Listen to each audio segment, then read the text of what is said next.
to alleviate the risks of nuclear conflict. Ano ba naman yung sinasabi ng ating Pangulo? We are not mere actors. Ha? We have a responsibility. Tapos sasabihin niya, wala tayong choice between China and the US. Ay, hindi ko maintindihan yung logic na gano'n. Ha? Hindi po pwede po lumusot sa bakod ng soberanya ng kabilang estado ang ating exclusive economic zone. May claim kayo na sovereign rights ninyo ay pasok dyan. Ha? Mag-60-40 tayo. Mag-sharing tayo. Kami ang gagastos. Kami ang mag-i-equip. Kami ang bubungkal. Pero sa proceeds, 60-40. At naman kayo. Kayo, sa inyo ang 60. Ayaw pa po natin. Hello? Ito po ay inyong lingkod, Alo Paglinawan, na bumabati sa inyo. Ang titulo po ng ating episode ngayon ay To Catch a Mouse, Marcos Burns the Whole House. Habang bumubulusok na ang ekonomiya.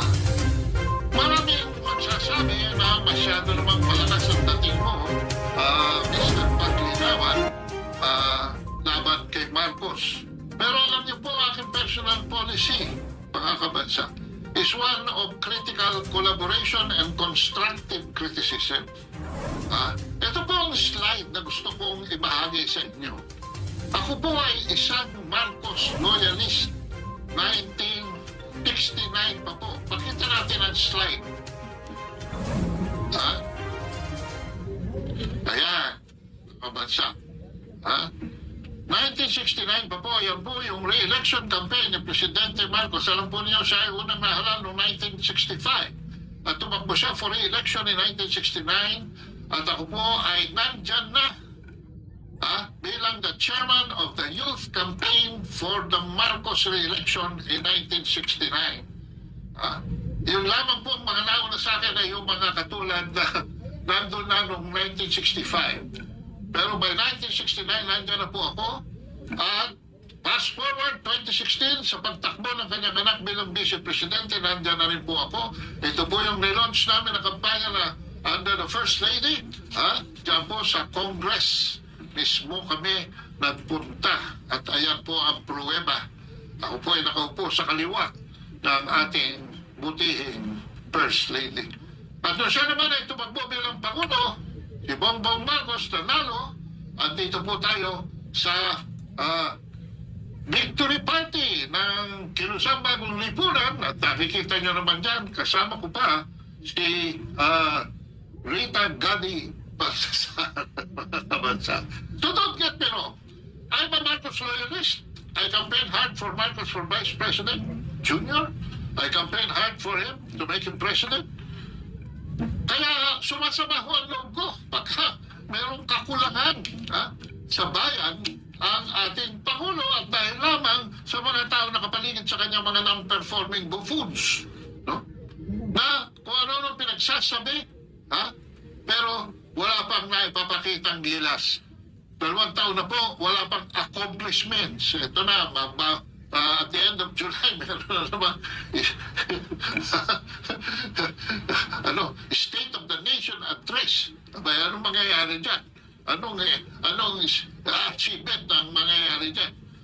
I expose the incompetence of his people and I show why and how, and also propose alternative solutions that problems that he may himself be putting forward. Why? Because ang final commitment ko po mga kabansa ay sa katotohanan. Hindi po tayo sa mga spekulasyon. Hindi po tayo sa mga assumptions. No. Hindi po tayo sa mga fake news. Diyan lamang po sa Senado, uso yan. Mga spekulasyon, assumption pa lamang, guilty na. Yung mga iniimbita nila. Eh sino pa pupunta dyan para maging resource persons? So yan po yung mga politiko. Tayo po hindi politiko.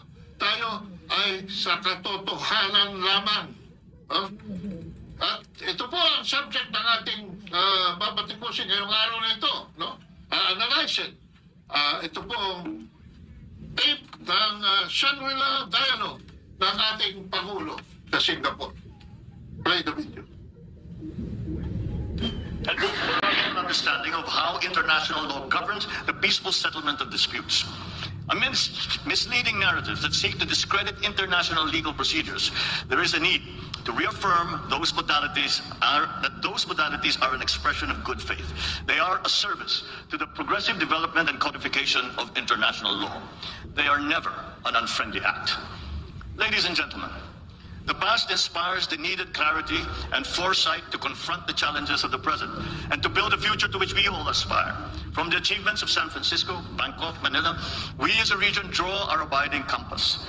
First, the sovereign equality of states must remain sacrosanct. Second, ASEAN and ASEAN-led processes must remain central. Third, the rule of law and the integrity of multilateralism must prevail. These three constants guide our efforts to prepare ourselves for the challenges ahead. We need to begin by resoundingly rejecting misguided interpretations that paint our region as a mere theater of geopolitical rivalries. We are not mere bystanders to unfolding world events. We are the actors that drive those events. We are the main characters in our collective story. We are the owners of the narratives of our regional community. Thus, we reject any attempt to deny strategic agencies, especially by force, that seek to subordinate our interests to anyone else's. China's determining influence over the security situation and the economic evolution of this region is a permanent fact. At the same time, the stabilizing presence of the United States is crucial to regional peace. It's never a choice.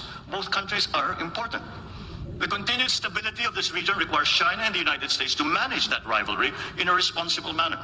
Pending the total elimination of nuclear weapons, China and the United States have a unique responsibility to undertake concrete measures to reverse the recent increase in nuclear stockpiles and to alleviate the risks of nuclear conflict. Ano ba naman yung sinasabi ng ating Pangulo? We are not mere actors. Ha? We have a responsibility. Tapos sasabihin niya, wala tayong choice between China and the US. Hindi ko maintindihan yung logic na gano'n. Ha? Ha? Bakit either or? Bakit zero-sum? Either US or China? Why make a choice? The choice can be both. Huh? For diplomacy, but loads discussions with onerous legalisms, huh? Like redefining the 1900 Treaty of Washington.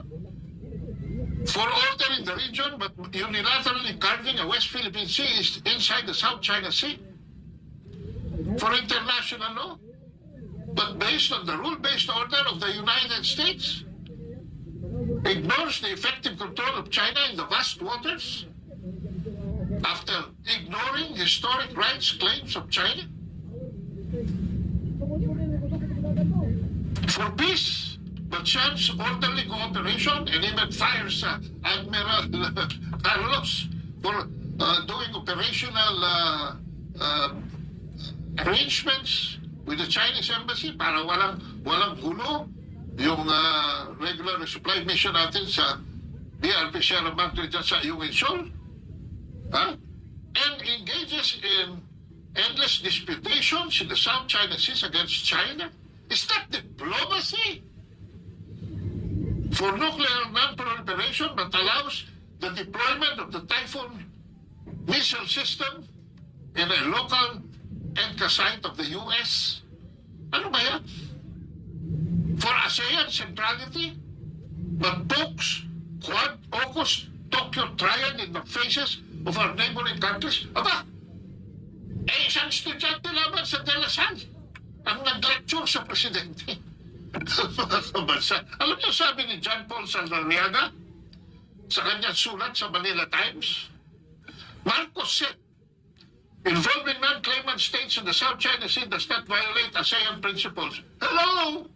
Arguing that the South China Sea situation is now a global issue. Ano yung global issue mo dyan? Huh? What is your global issue? Yung freedom of navigation? Walang issue ng freedom of navigation. Walang nakakarap dyan kundi yung mga nagbabiolate ng protocol like the Philippines. Tayo lamang. May arrangement tayo from ERA to Arroyo to Aquino to Duterte na hindi tayo magdadala ng construction and building material General Set sa BRP, Sierra Madre, dyan sa Ayungin Shoal. Pagkain lamang at sa humanitarian necessities, palulusutin nila. Anong ginagawa natin?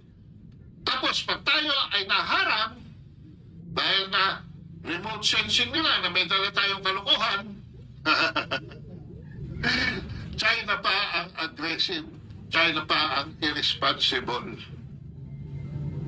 Yan ba ang tamang pakikitungo? Tuloy natin. In contrast with other regional blocs such as the EU, ang EU kasi may NATO, North Atlantic Treaty Organization, na sunod-sunuran lang sa order-based, rules-based. Order ng US, rules ng US, sunod sila. Pero ang ASEAN po is built on an issue of consensus and non-interference. Yan ang kaibahan. Many ASEAN partners, sabi ni Saldarriaga, believe there is no need for non-claimant actors like the United States to increase their presence in Southeast Asia. Eh tayo, nagbigay pa tayo ng 4 additional bases to sa kanilang 5. At pinagagamit pa natin ang Clark at Subic. So effectively, 11 na yan. Ay. Kaya concern na ang iba, sabi ni Saldarriaga, sa US presence, na hindi lamang parang counterbalancing China, pero including na the island chain strategy of the US to contain China in the Indo-Pacific. Additionally, sabi niya, some ASEAN states and parties worry that the Philippines is moving away from a de facto policy of strategic non-alignment. While other countries, ASEAN countries, have varying levels of alignment with China and the US, those countries tend to prioritize on non-alignment and neutrality towards great power geopolitics. At pagtatapos ni Saldarriaga, ito ho, the Philippines and ASEAN countries are a crossroad, as highlighted by Marcos' speech where he outlined a vision for ASEAN that includes the involvement of non-claimant and non-regional actors like AUKUS and Quad partners advocating for a more confrontational approach to the South China Sea situation. In contrast, sabi niya, other ASEAN states prefer a more stable and subtle approach and focus on dialogue with China on code of conduct negotiation. Ang isa ho, hindi po maintindihan, bakit nilagay pa dito ni Marcos itong malicious probing of the Treaty of Washington, no? Mga kabansa. Alam niyo yung nangyayari dito?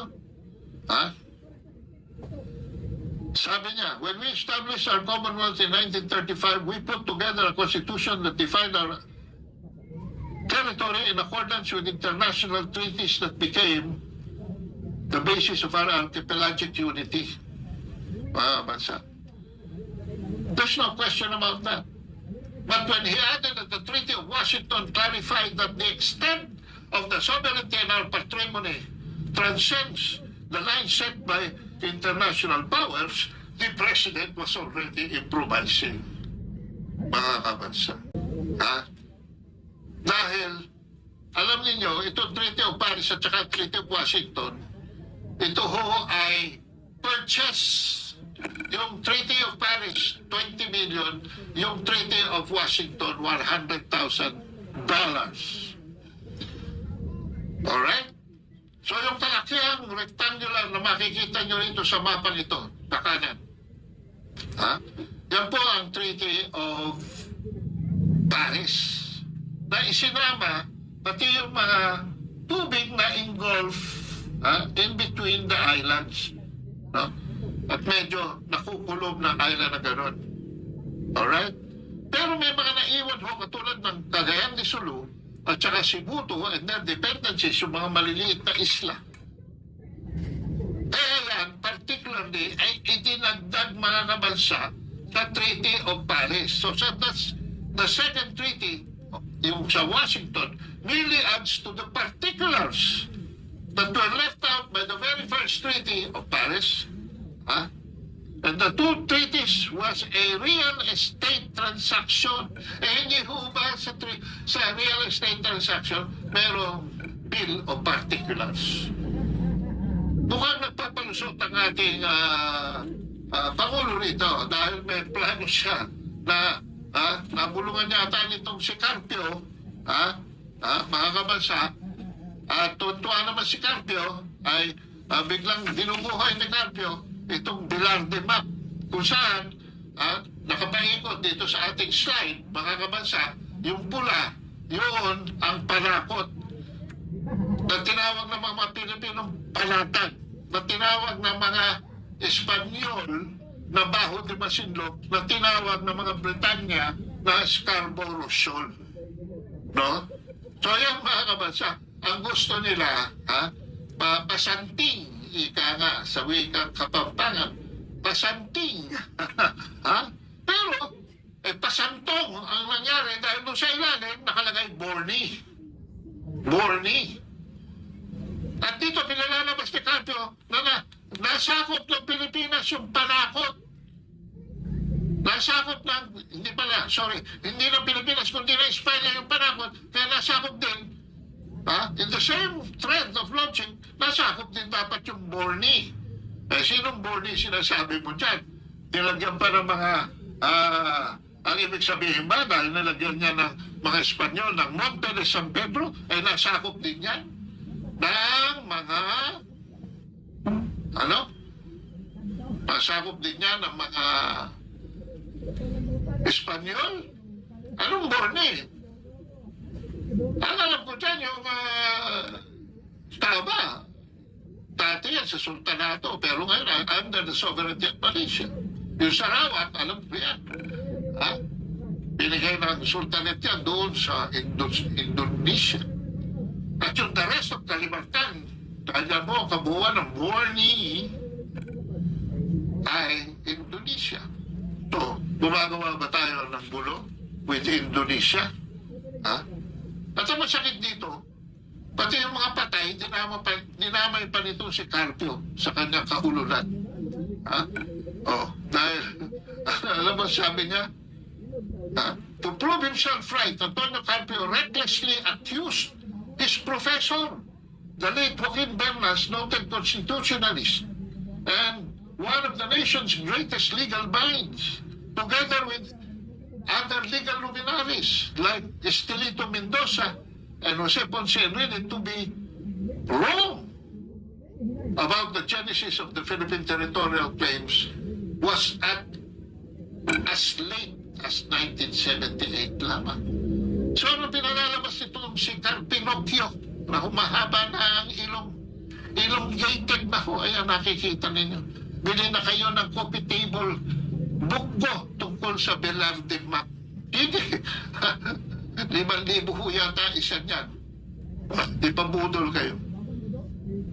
Ito po, si Joaquin Bernas ay namatay na po noong 2021. So, huwag mo namang titirahin yung mga taong hindi na pwede mag-depend ng kanilang sarili para patunayan lamang na ikaw ay tama. Problema, mga kabansya, hindi siya tama. Si Carpio ang mali. At dito sa maritime law, maritime zones law, hindi ho reflected yung Spratlys sa Velarde map. Hindi na rin pwedeng internal waters yan. Dahil ho, mga kabansa, miskin ano pa ang sabihin na tayo ay archipelagic state, sa paragraph 574 na Arbitral Award of 2016, segun sa Article 47 ng UNCLOS, hindi pwedeng gawing archipelago ang Spratly Islands. Hindi pwedeng gawin ng Pilipinas yan. In any event, however, 574, even the Philippines could not declare the archipelagic baselines surrounding the Spratly Islands. Yan mga kabatsa. Paano na tayo niyan? Paano na tayo niyan? So, ano itong nangyayari? The final blow was rendered by our own Republic Act 9522, redefining the archipelagic belt polygon established by Marcos Sr. as the Kalayaan Island Group. Ha? Anong ginawa nitong Republic Act 95-22 that was enacted in, I think, about 2009? Ha? Na hindi na raw yan archipelago by our own law, kundi regime of islands.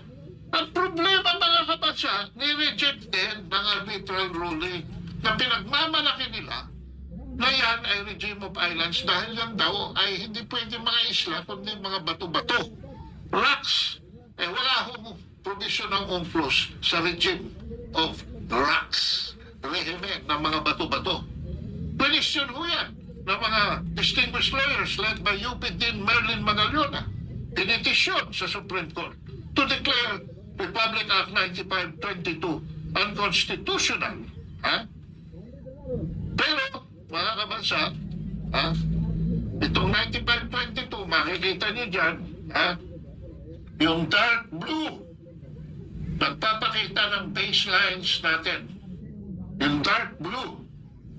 At may light blue na nakapaligid na linya, yun ho yung ating 12 nautical miles of territorial sea. Kasama pa ho yan. Pero may light blue na bumaikot pa. Pinapakita naman, mga kabasa, yung 200 nautical miles na exclusive. Economic zone. Ha? So yan.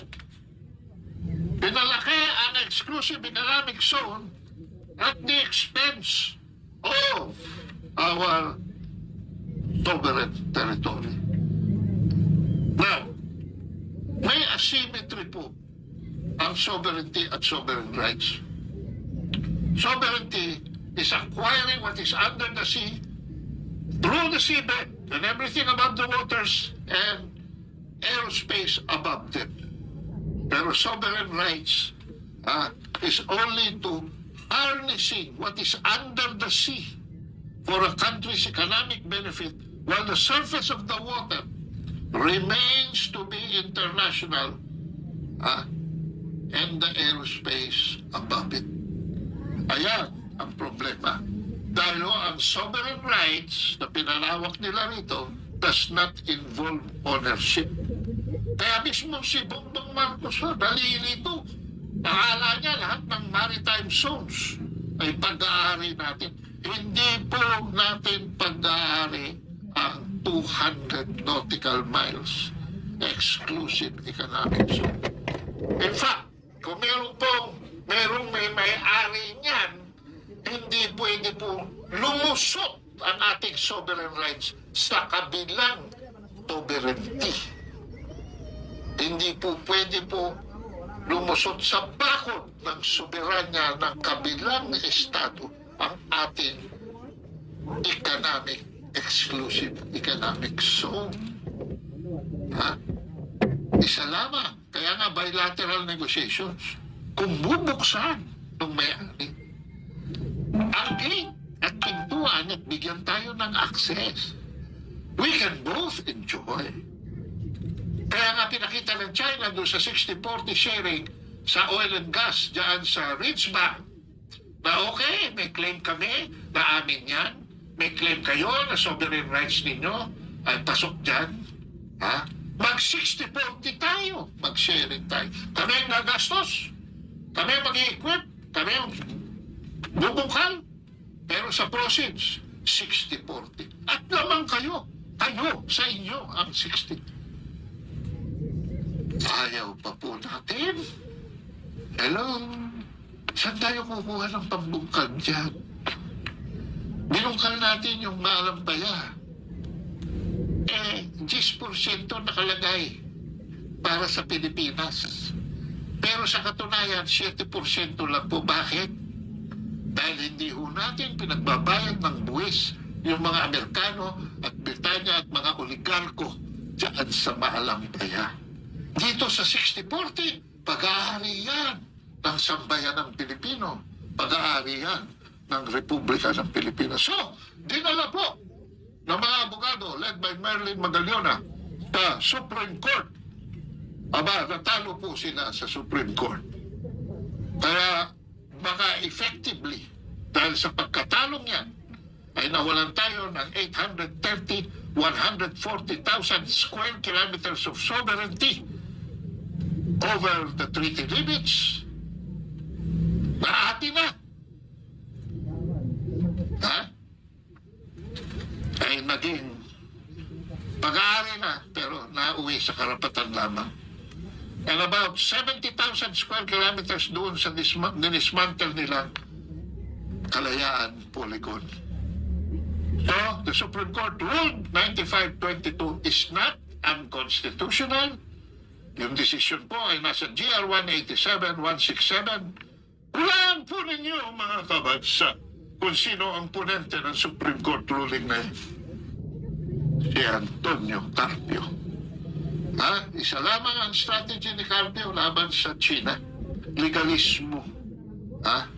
Eh hanggang ngayon, para pa rin siyang privately practicing lawyer na ang reflexes is to protect his client. Sino ba ang kliyente mo, Antonio Carpio? Ala! Yan mga kabansa. Ngayon, pupunta naman tayo sa mga international issues. Ha? Pero bago yan, ha? Dahil ito raw ang mga bagong tandigan ng mga demokrasya at kalayaan sa buong mundo. Pakita natin ang slides na ito.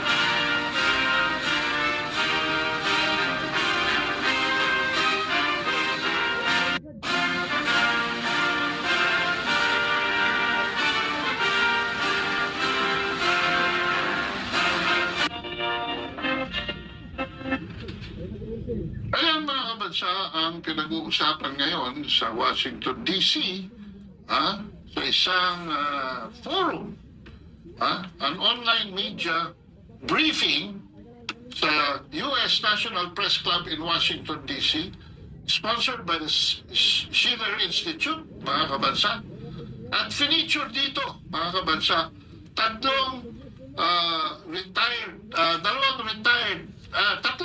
na mga opisyalis ng U.S. Armed Forces. Mahaba po yung ibang mga versions, kaya ito na lamang po isa ang ating patutunayan, no? Na medyo may problema tayo. Pakita mo yung slide there. Yan. Democracy and freedom according to the U.S. Ayan po. Siguro naman. Thank you very much for the question. Yung slide.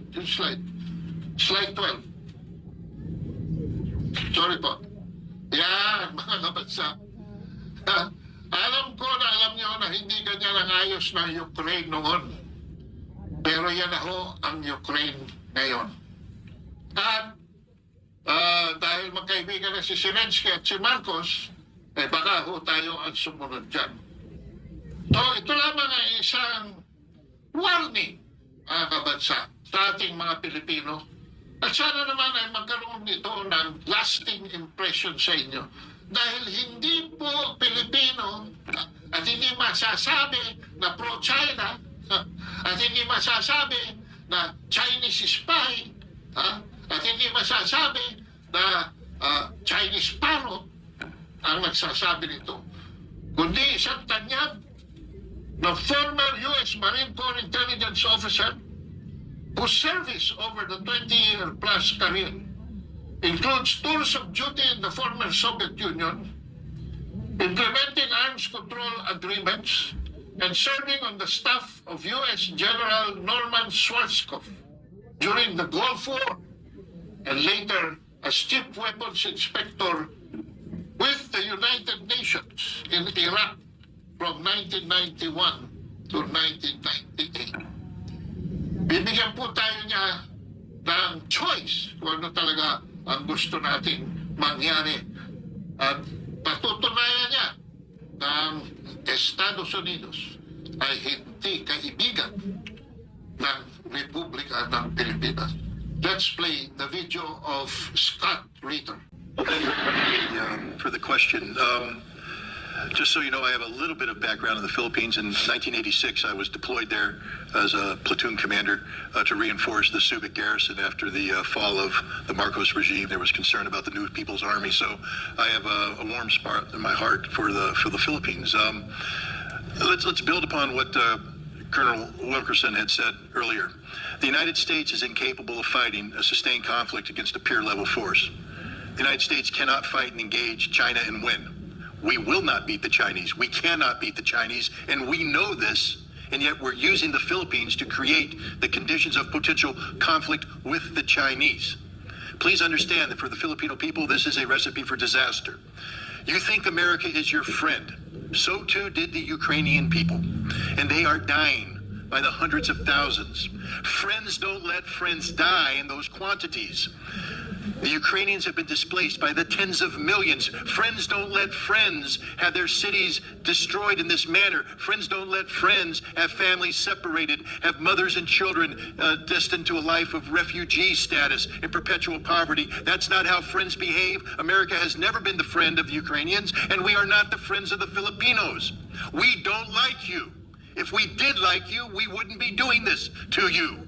We are using you. You are a tool, nothing but a tool, and when the tool ceases to be useful, we will discard you. And discard you means usually after a war that devastates you. We are using you to gain some sort of momentary leverage over the Chinese. We will fail, the Chinese will win, and you will be destroyed. End of story.